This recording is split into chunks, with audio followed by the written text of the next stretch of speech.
Alô, alô, alô, vamos lá? Então, ó, diferença entre os modelos da ADI no plano federal e da ADI no plano estadual. Primeira diferença, fundamento constitucional. Onde é que há o fundamento para essas duas ações? Na ADI federal, o fundamento é o artigo 102, inciso 1, letra A. A ADI estadual, o fundamento é o artigo 125, parágrafo 2º. 125, parágrafo 2º. Vamos colocar o que elas têm de comum, os tipos de controle. Os tipos de controle das duas ainda é igual. O controle é concentrado abstrato. Do lado de cá também o controle é concentrado abstrato. Tem uma diferença quanto ao órgão julgador. O órgão julgador, no caso da ADI federal, é o STF. O órgão julgador, no caso da ADI estadual, é o TJ. Vale para o TJ estadual, vale para o TJ-DF. Tá? O DF também tem esse modelo de controle aqui. Então também vai mudar o parâmetro. O parâmetro, o STF é guardião da Constituição Federal. O TJ será guardião da Constituição Estadual ou lei orgânica do DF. O parâmetro, então, é distinto das duas. Uma outra diferença interessante, e essa que é a mais importante talvez, é o objeto de controle. A ADI federal ela vai servir para controlar lei ou ato normativo federal ou estadual. Federal ou estadual. Já o objeto de controle... Ops, estou repetindo o objeto aqui, perdão. Já o objeto de controle do TJ será a lei ou ato normativo. Lei ou ato normativo federal? Não. Estadual ou municipal. O controle no plano estadual tem essas duas grandes diferenças. O parâmetro e o objeto são as duas grandes diferenças. Obviamente que se o parâmetro é diferente, o órgão julgador é diferente também. Então o parâmetro aqui, lei federal e estadual. Aqui, lei estadual, lei municipal. E aí nós temos algumas questões interessantes para analisar.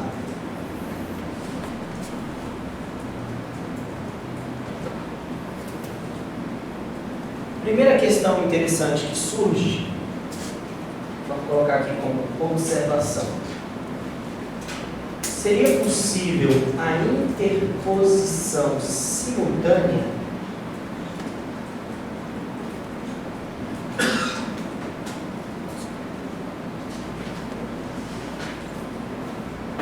no STF e no TJ? Seria possível alguém entrar com ADI no TJ, argumentando a inconstitucionalidade em face da Constituição do Estado, e alguém entrar com esse controle no plano federal, lá no Supremo, alegando a inconstitucionalidade com base na Constituição Federal? Pessoal, primeira questão, é possível sim a interposição simultânea.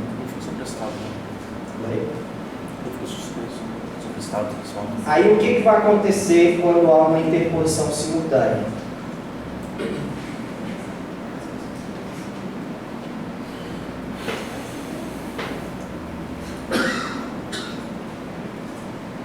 Olha só, o Supremo Tribunal Federal, ele decide qual das duas ações é julgada primeiro. Então vamos supor, primeira solução aqui, ó. Então vamos supor que primeiro o TJ julga. Se o TJ disser que a lei é inconstitucional, a ADI no STF perde o objeto.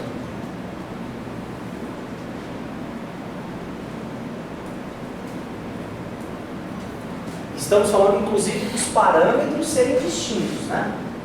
Ela está sendo questionada no TJ com um argumento e questionada no Supremo por outro argumento. Mas aqui vai acontecer o seguinte: se o TJ disser que ela é inconstitucional, não precisa mais o STF julgar. Ok? Por quê? Porque a lei deixa de existir no mundo jurídico. A lei não vai mais ter existência para repercutir nesse julgamento da ADI. Então a ADI no Supremo fica sem objeto. Não tem mais o que o Supremo julgar. E se o TJ julgar que é constitucional? Constitucional. Tendo em vista a diferença de parâmetros, a decisão do TJ não vincula a do STF. Aí o STF vai decidir. O STF julga. O que o STF pode decidir? Que é constitucional. Que é constitucional ou que é inconstitucional. Se o STF disser que é inconstitucional, o que vai acontecer com a lei? A lei vai sair do mundo jurídico, vocês concordam? Se o STF disser que é inconstitucional, a lei não vale mais. Perdeu seus efeitos. Vai perder os efeitos e vai vincular o TJ? Vai. Então, quando o TJ julga que é constitucional, o TJ não vincula o Supremo. Se o TJ julga que é constitucional e o Supremo vem e diz que é inconstitucional, o TJ abaixa a cabeça e fica vinculado pelo Supremo. Vou continuar aqui em cima.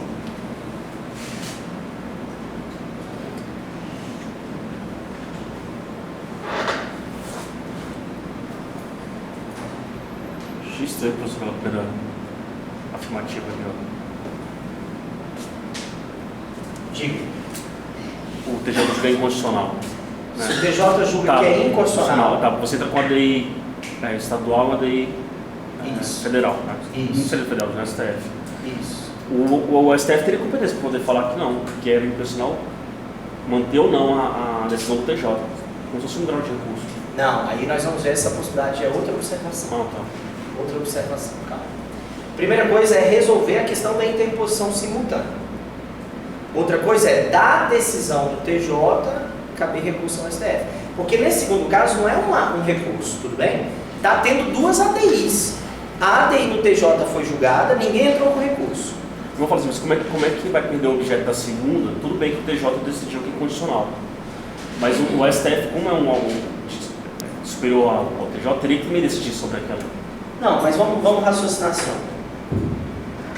Quando o TJ declara que a lei é inconstitucional por um fundamento, aquela lei deixa de existir, porque ela é inconstitucional. Certo? Então, ainda que ela fosse constitucional em outros fundamentos, um só fundamento já fulmina essa lei com a invalidade.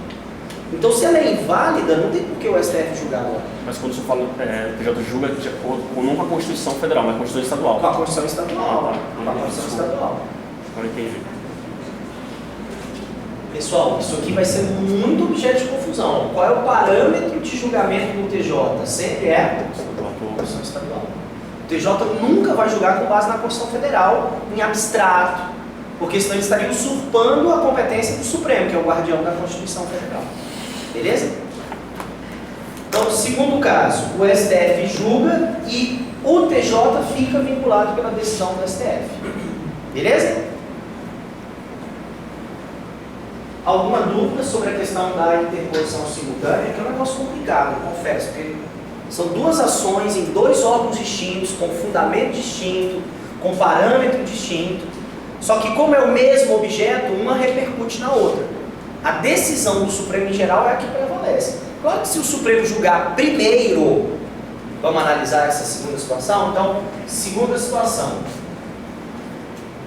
Como é que o Supremo vai saber que tem alteração proposta? O Supremo ele manda um ofício ao órgão legislativo responsável pela elaboração da norma e normalmente nessa situação já há essa indicação de que essa lei já foi questionada em outro órgão. Ok? É o caso da inconstitucionalidade. Ok? Aqui o STF disse que é inconstitucional. Após o TJ ter dito que é constitucional. Só que eles não estão dando decisão divergente, pelo amor de Deus, não entenda. O parâmetro é distinto, o fundamento da inconstitucionalidade é distinto. Só o objeto que é o mesmo. Mas como o objeto é o mesmo, acaba havendo uma repercussão. Gente, eu sei que isso é complicado, fica à vontade, eu estou tentando esquematizar, mas se não entender pelo esquema, pergunte. Vamos de novo? Deposição simultânea. A mesma lei é questionada no STF, tendo como base a Constituição Federal. A mesma lei é questionada no TJ, tendo como base a Constituição Estadual. Parâmetros distintos. Então, lá no STF está falando que ela está ferindo o artigo 5º da Constituição, lá no TJ está falando que ela está ferindo o artigo 37. Aí o TJ julga primeiro. Primeiro o TJ julga. Se o TJ disser que é inconstitucional, a ADI no STF perde o objeto, porque a lei é retirada do mundo jurídico. Isso está pacífico? Se o TJ julgar que é constitucional, o STF ainda vai julgar. O fundamento é outro, o parâmetro é outro. Lembra? O TJ disse, constitucional não fere o artigo 37 da minha Constituição. Aí o Supremo vem e julga e diz assim, olha, não fere o artigo 5º. Beleza, a lei está tranquila. Vem o Supremo e diz, fere o artigo 5º da Constituição Federal. Se o STF diz que fere o artigo 5º da Constituição Federal, aquela lei sai do mundo jurídico. Sai para todo mundo, eficácia erga omnes, efeito vinculante. Então o TJ fica vinculado pela decisão do STF. Ok? Segunda situação, o STF julga primeiro, que a situação é mais fácil. Aqui a gente tinha visto o TJ julgando primeiro. Vou colocar aqui, TJ julgando primeiro. Então vamos lá. O Supremo Tribunal Federal, ao julgar, ele pode julgar que é inconstitucional. Se é inconstitucional com base na Constituição Federal, obviamente, o que vai acontecer na decisão lá do TJ? A ADI do TJ perde o objeto.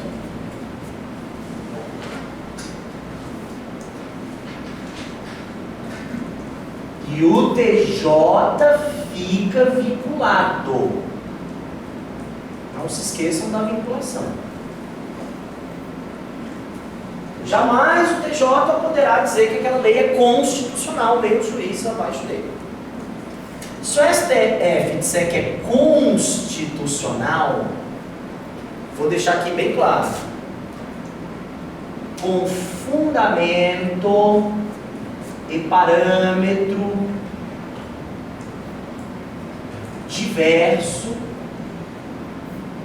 diferente da ADI no TJ.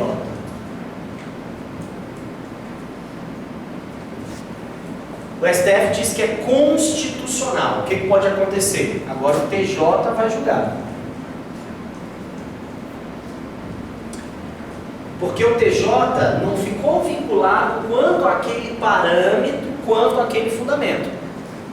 Jamais o TJ vai discutir aquele fundamento, aquele parâmetro. Por exemplo, supondo que o autor disse, olha, fere o artigo 5º, inciso 13. O Supremo disse, não fere o artigo 5º, 13, é inconstitucional. Tudo bem? Aí alguém entra com a ADI lá no TJ dizendo, fere o artigo 42 da Constituição do Estado. O fundamento é outro, os motivos são outros, o TJ vai julgar. Aí o TJ vai julgar e pode julgar pela inconstitucionalidade, a lei deixa de produzir efeitos.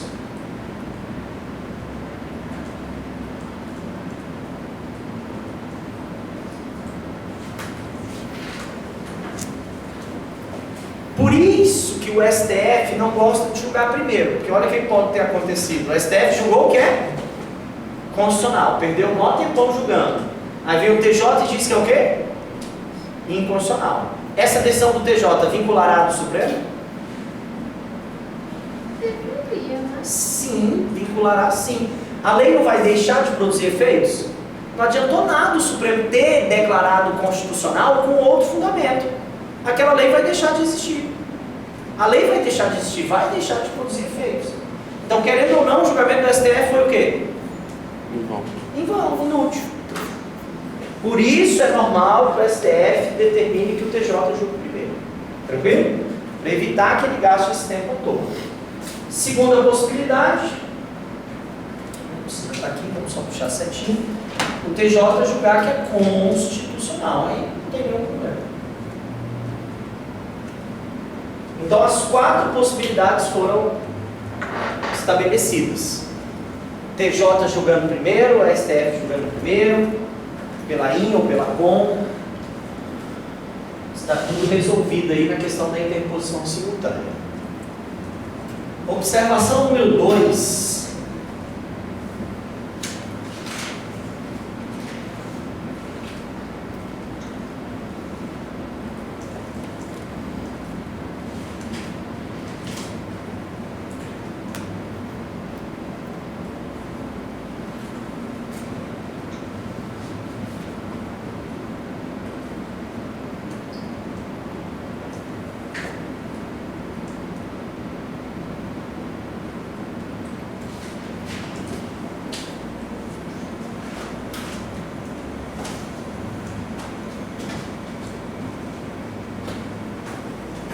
Observação número 2, que essa é mais interessante, mais cobrada em concurso, é a seguinte: não é mais interposição simultânea. Não é mais. Interposição simultânea nós já resolvemos.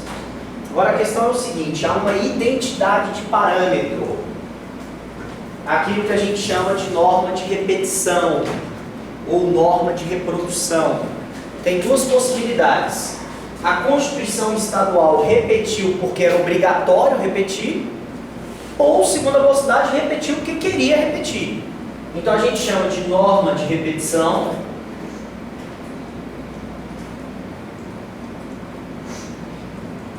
Considerando a obrigatoriedade da repetição, repetição obrigatória, ou norma de reprodução. Norma de reprodução a Constituição Estadual não era obrigada a repetir, mas ela quis usar a mesma disposição. Vou dar exemplos, tá? Exemplos. A Constituição Federal já estabelece qual é o mandato do governador. Qual é o mandato do governador? Quanto? 4 anos. A Constituição Estadual é obrigada a repetir isso. Norma de repetição obrigatória. Na Constituição de todos os estados, sei lá, o mandato do governador é de 4 anos. Beleza?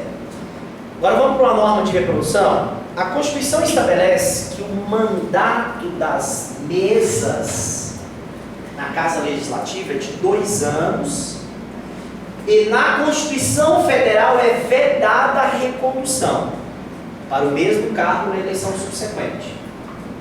Só que o Supremo já decidiu que a vedação ao mesmo cargo na eleição subsequente não é obrigatória. Então tem estado que admite a reeleição, tem estado que não admite a reeleição. Ok? O que interessa o mais importante de tudo, o que está sendo questionado tem como parâmetro na Constituição do Estado uma norma igual à da Constituição Federal. Isso é que é importante. O artigo da Constituição Estadual que serve como parâmetro é igualzinho ao artigo da Constituição Federal. Tem o mesmo fundamento. E aí o problema é o seguinte: se o TJ julga a dele e ponto, ao fim e ao cabo, o TJ também está interpretando quem? A Constituição Federal. Porque a norma é igual. E quem é o último intérprete da Constituição Federal? Quem é o Supremo, guardião da Constituição? O Supremo Tribunal Federal. Então, olha o que vai ser interessante aqui, gente. Pelo amor de Deus, eu vou falar um pouquinho mais para frente que na ADI, ADC e ADPF no Supremo nunca cabe recurso. O máximo que vai caber em parte de declaração. E que nesse caso não seria bem recursal, não teria bem a natureza recursal. Mas para esclarecer, para evitar erros. Né? Aqui nós estamos falando que vai caber o quê? Recurso. Recurso ao STF. Que recurso vai ser esse? Nós vamos usar o recurso extraordinário.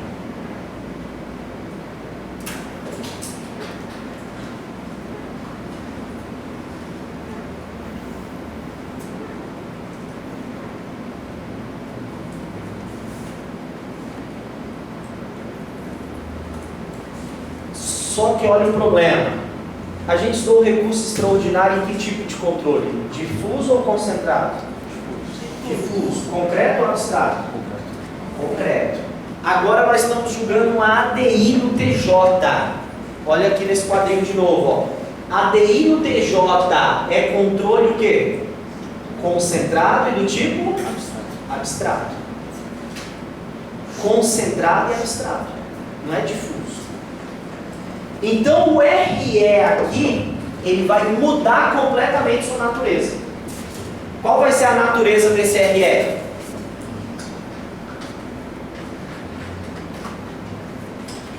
A natureza do RE vai ser controle concentrado abstrato.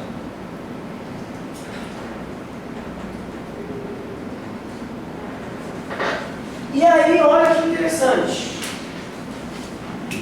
Quando o STF julgar esse RE, qual vai ser o efeito? Interpartes ou erga omnes? Hã? Erga omnes. Erga omnes. Os efeitos serão erga omnes e, obviamente, vinculante, né? Se quiser escrever aí também, vinculante. Então vou voltar à questão que na hora que eu falei vocês não entenderam porque eu fiquei dando uma ênfase na questão. A questão era assim, ó. Qual ação abaixo, ou qual instrumento abaixo é típico do controle difuso concreto? Aí o gabarito estava RE. Aí tem uma outra questão que diz assim, qual instrumento abaixo não é tipicamente, mas pode ser usado como controle concentrado abstrato? Tinha lá o RE. Ok? Esse RE para o Supremo é como se fosse a própria ADI indo para o Supremo. O RE é só um nome próprio. Porque o que eu estou julgando é o mesmo julgamento do TJ. Abstratamente verificar se aquela lei fere ou não a Constituição. Então não tem partes propriamente. É abstrato, é em tese, é para todo mundo. Ok? Esse é um caso muito peculiar, muito diferente. Alguma dúvida? O legitimado vai ser... Boa pergunta. Quem é legitimado? Quem tiver participado na ação do TJ ou qualquer dos legitimados do controle abstrato lá do artigo 103. Quais são os legitimados aqui que eu nem coloquei? Ainda vamos ter que fazer uma observação aqui dos legitimados. Os do artigo 103. Ok? Qualquer um deles. Qualquer um que pudesse instaurar a ADI no Supremo poderia levar em grau de recurso extraordinário. Ou a parte sucumbente lá do TJ, uma das partes do TJ. E, gente, não interessa se o TJ aqui julgou pela IN ou pela COM. Não interessa. De qualquer forma, cabe recurso extraordinário. Porque o que importa não é o objeto da decisão em si, é a interpretação do parâmetro. É dar a última decisão sobre o parâmetro. Até ok? o AGU pode. O AGU quem pode entrar com a regra. O AGU não entraria lá no TJ como defensor da norma. Ali seria o Procurador-Geral do Estado. PGR. PGR não poderia. Tudo bem? Vamos escrever uma coisinha aqui quanto aos legitimados da ADI. Não sei se sobrou uma linhazinha. Se tiver sobrado uma linha, façam assim, ó. Legitimados. Olha, legitimados. Dá um jeitinho de apertar aí, ó. O da ADI a gente já estudou, da ADI no plano federal. É o artigo 103. Como é que ficariam os legitimados do plano estadual? Aí aqui nós temos que fazer uma observação importante. Vou precisar de um espaçozinho aqui.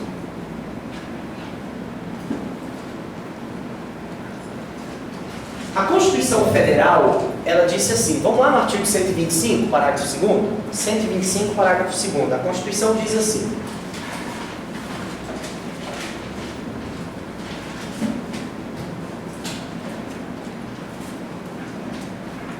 Artigo 125, parágrafo 2º.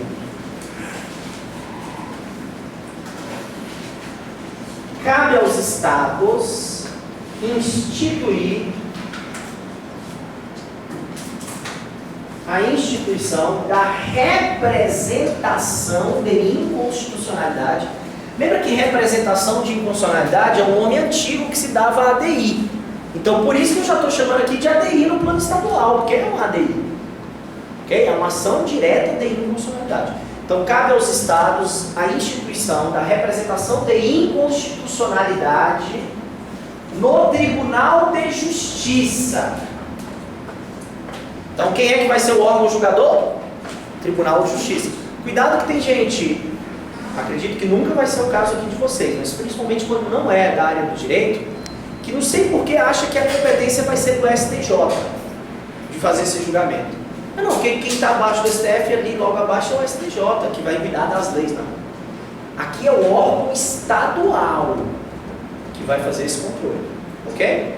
O órgão máximo lá do Estado.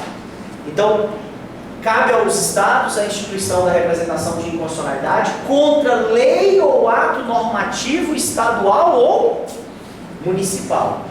Estadual ou municipal. No Tribunal de Justiça, aí está escrito assim no final. Vou copiar aqui. Vedada a legitimação para agir,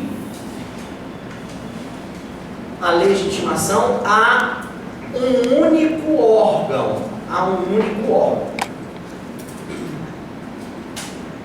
Quando ele diz que é vedada a um único órgão, o que ele quer dizer?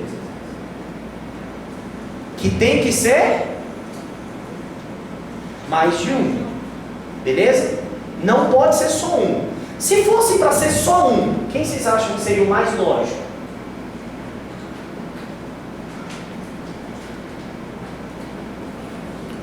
PGJ, para representar a mesma legitimidade antiga da ADI, que era só o PGR. A Constituição não quer que seja só um, justamente pelo mesmo motivo falho que gerou a ADI lá no plano do STF na década de 60, 70 e 80.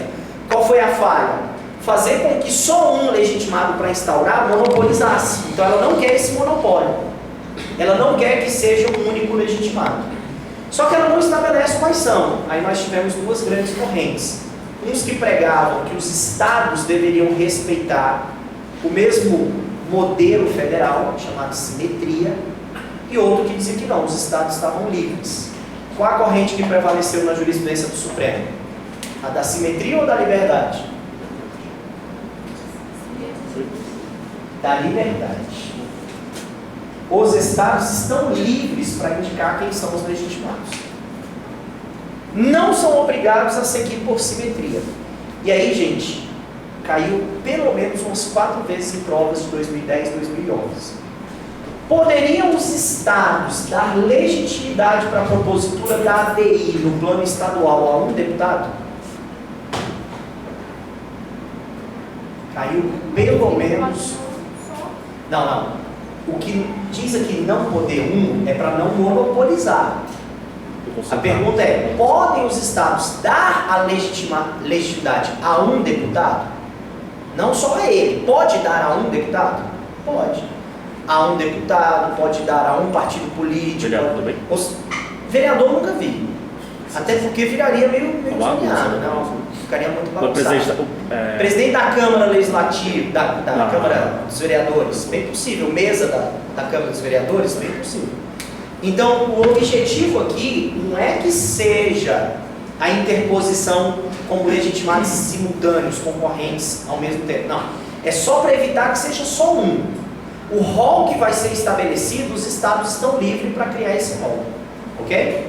Outro exemplo diferente, o defensor público estadual, o chefe, defensor público geral do estado, pode ser legitimado para a propositura da ADI no plano estadual. Então as constituições dos estados podem inovar nessa matéria, trazer legitimados distintos no plano federal. Ok? Isso caiu em provas de 2010 e 2011. Vai cair na OAB, questão número 34, na prova da OAB. É sério. Olha aí que isso vai cair na OAB. É sério, isso é importante.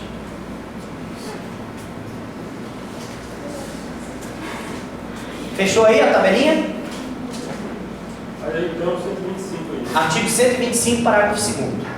Okay? A Constituição fala, vedada a lei de estimação a um único órgão. O que você vai escrever no seu caderninho? Que os estados estão livres para instituir o seu rol. Só não pode dar a exclusividade da propostura a um único membro, a uma única pessoa. Ok? Eles criam o rol do jeito que eles quiserem. Pessoal, nós vamos para a penúltima grande inovação histórica no controle de constitucionalidade. Essa tabelinha aqui, eu confesso, eu deveria ter feito no tópico 5.8, tá? Se depois vocês quiserem, se alguém for passar limpo, coloca dentro do tópico 5.8. Eu acabei fazendo depois do tópico 5.9, mas foi falha minha mesmo.